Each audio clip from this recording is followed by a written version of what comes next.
I have a quick question here. I mean, I appreciate all of you being here, but I don't see any British press. They had to run to the airport, or they don't know where they don't know where the press conference is. You know? Yeah, that's a No fair clue. question. That's a fair question.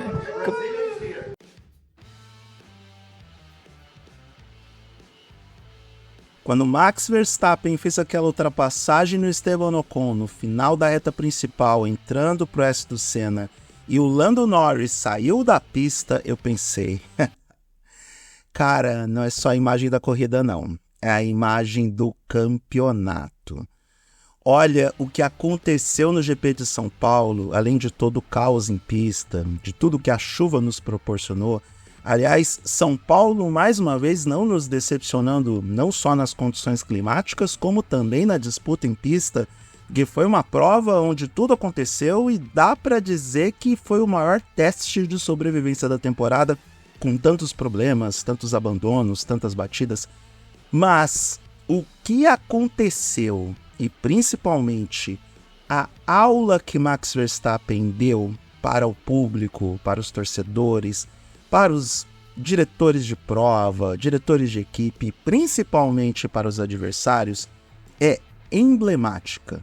Foi uma humilhação. Foi um tratoraço. Olha, sobram palavras para definir o que Max Verstappen fez. E para quem me conhece, eu vou usar essa frase horrível, quem me conhece sabe que eu não tenho coisas muito elogiosas a dizer do Max Verstappen, mas eu não posso negar que ele é um dos maiores talentos, ou o grande talento dessa geração da Fórmula 1. O melhor piloto da atualidade, com sobras.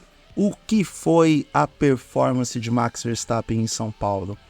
Com prejuízo no classificatório, com punição de 5 posições, com a chuva, com aquela sequência de carrinhos de bate-bate que se transformou aquele aqua louco no começo da corrida, tudo jogando contra o Verstappen, e ainda assim ele prevaleceu, dominou a prova e venceu o GP de São Paulo.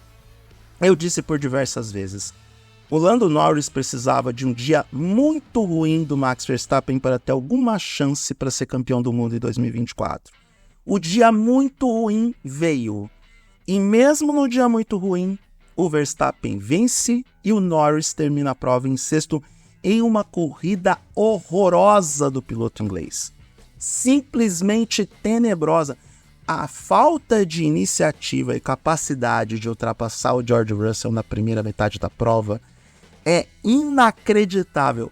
Tudo bem, a gente tem que levar em consideração a falta de sorte, porque ele fez a troca de pitstops, teve a bandeira vermelha, e aí também temos que levar em consideração que para ser campeão do mundo você precisa de sorte, e a competência de Max Verstappen atrai a sorte, porque ele ganhou uma troca de pneus de graça, e isso facilitou a vida de uma corrida que ele teve que construir tijolo por tijolo para conquistar. Agora, a falta de iniciativa ou de capacidade do Lando Norris em ultrapassar o George Russell com aquele cabo de guerra onde aproximava em menos de um segundo, mas depois o Russell dava o contra-ataque porque com pista molhada ele não tinha, ou no caso o Norris não tinha condição de abrir a asa móvel, e um dos grandes segredos da McLaren, olha só quem diria, é o uso da asa móvel. Então, com essa falta de competitividade do Norris, e aí os erros em sequência, principalmente o erro que resultou na saída de pista, mostra claramente quem merece ser o campeão do mundo de 2024. Vou repetir, eu não passo frio nessa vida porque eu estou coberto de razão. Desde que começaram com essa palhaçada, com essa fanfic de acharem que o Lando Norris poderia ser campeão mundial no lugar do Max Verstappen, com todos os problemas que a Red Bull teve, eu disse categoricamente que Lando Norris não seria campeão, que Max Verstappen já era tetracampeão do mundo, por conta de toda a vantagem que abriu no primeiro terço da temporada. E olha só como são as coisas. A última vitória do Max Verstappen antes do GP de São Paulo foi em Barcelona. Foi no GP da Espanha em junho. Final de junho, se eu não estou enganado, isso mesmo. 23 de junho de 2024 foi a última vitória de Max Verstappen antes da prova de Interlagos. De lá para cá, foram mais de 10 corridas sem vitórias, e não vamos contar a corrida sprint nos Estados Unidos porque ela não conta para as estatísticas oficiais, e nesse tempo, o Verstappen ainda conseguiu acumular mais pontos que o Lando Norris, o que é algo bizarro, surreal, só confirma o quão melhor o Max Verstappen é nessa história de disputar um título mundial utilizando a capacidade técnica, a inteligência, a capacidade de sair de soluções de infortúnio, utilizando o regulamento debaixo do braço, ultrapassando os limites do regulamento, porque essa altura do campeonato, ele sempre se defendendo, ele sabe que o benefício é dele e não do Norris, e para completar, uma vantagem que era de 47 pontos ao final deste tumultuado final de semana de São Paulo, agora é de 62 pontos. É incrível o que está acontecendo, isso vai entrar para os livros de história, e eu sei que muitos de nós gostaríamos de ver uma disputa cabeça a cabeça do Norris com o Verstappen.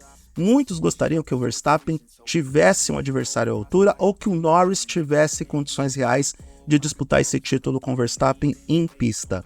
Mas está muito claro, evidente, depois de hoje, tão claro quanto água e tão certo quanto o sol que vai nascer amanhã e depois de amanhã, que o Max Verstappen está muito acima do Lando Norris e que o piloto inglês não está pronto para ser campeão mundial ainda.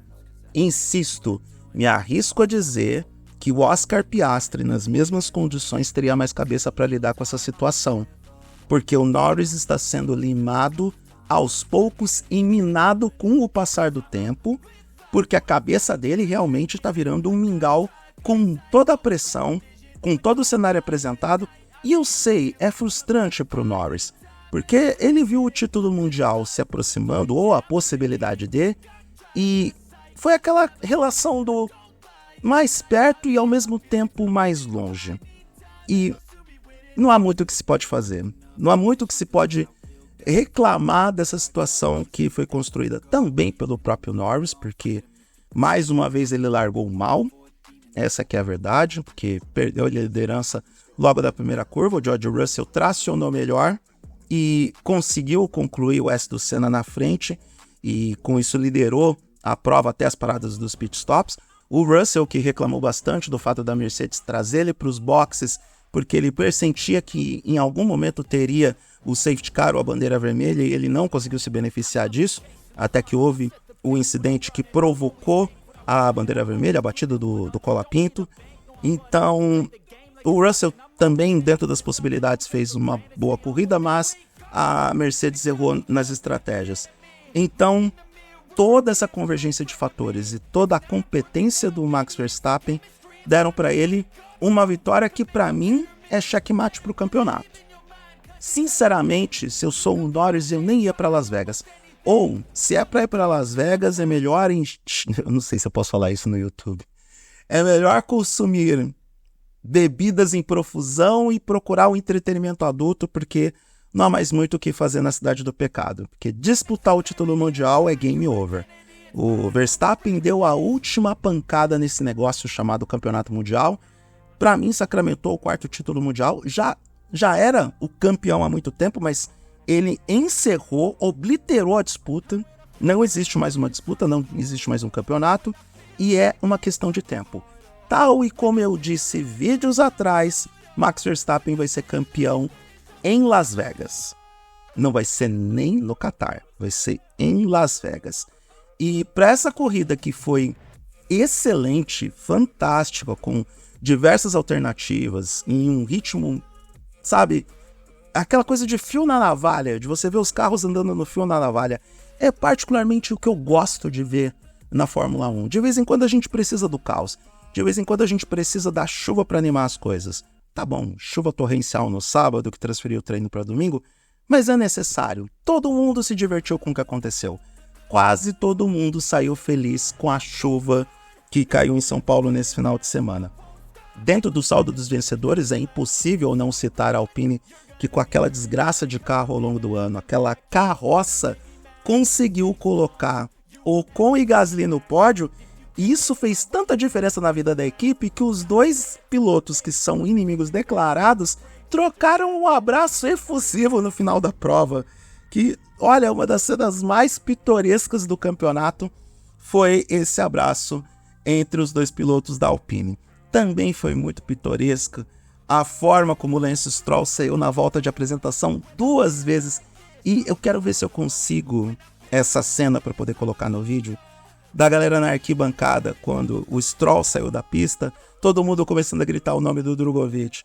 Aí o Stroll, pra assinar a burrada que fez, tenta voltar pra pista pela brita. E todo mundo sabe que é muito difícil voltar pela brita, principalmente com brita molhada. E aí, todo mundo começa a rir do Stroll e chamar o cara de burro por motivos óbvios. Então, momentos, olha... ultrapassou de longe o Alan Prost, que rodou sozinho na volta de apresentação. Todo mundo se lembra disso também. Ou pelo menos quem tem minha idade vai se lembrar desse acontecimento fantástico da Fórmula 1, onde demos risada também. Aliás, Interlagos é um cenário pródigo para acontecer essas cagadas com chuva, né? Porque em 93, aquela prova que o Senna venceu, fazendo aquela ultrapassagem incrível em cima do Damon Hill, o Prost abandonou a prova, deslizando no final da reta, batendo no Christian Fittipaldi, e a torcida, animadamente, comemorando a infelicidade do Prost em pista. Gente, GP Brasil muito animado, melhor, GP de São Paulo muito animado. Muitas coisas acontecendo. O Sérgio Pérez definitivamente não é digno de respeito na Fórmula 1, porque tomou invertida do Liam Lawson e do Lewis Hamilton no trecho final da prova. Também prejudicou a própria corrida, rodando na largada sozinho. Então, olha, não sei se veremos o Sérgio Pérez em Las Vegas. Provavelmente não, acredito que isso não vai acontecer. Então, foi uma das provas mais animadas do ano, uma das corridas que mais me divertiu. Gostei muito da prova, foi realmente uma das corridas mais divertidas, mais impressionantes e, insisto, a gente tem que aplaudir de pé o talento de Max Verstappen. A gente tem que aplaudir de pé e considerar a performance dele uma das mais impressionantes da história da Fórmula 1, principalmente levando em consideração o cenário de chuva, e chuva intensa em alguns momentos, chuva mais calma em outros, mas poucas vezes eu vi um piloto fazer uma corrida tão fantástica quanto Max Verstappen hoje em Interlagos. É um talento que a gente tem que aplaudir de pé, é um piloto que realmente ele entra para a história da Fórmula 1 como um dos melhores de todos os tempos e dessa vez tem um 4º título mundial que faz jus à sua capacidade técnica e o título onde ele tem que mostrar o melhor dele porque em um determinado momento para frente esse título estava assim ameaçado. Próxima etapa, prova de Las Vegas, para mim é para coroar o tetracampeão mundial doravante conhecido como Max Verstappen.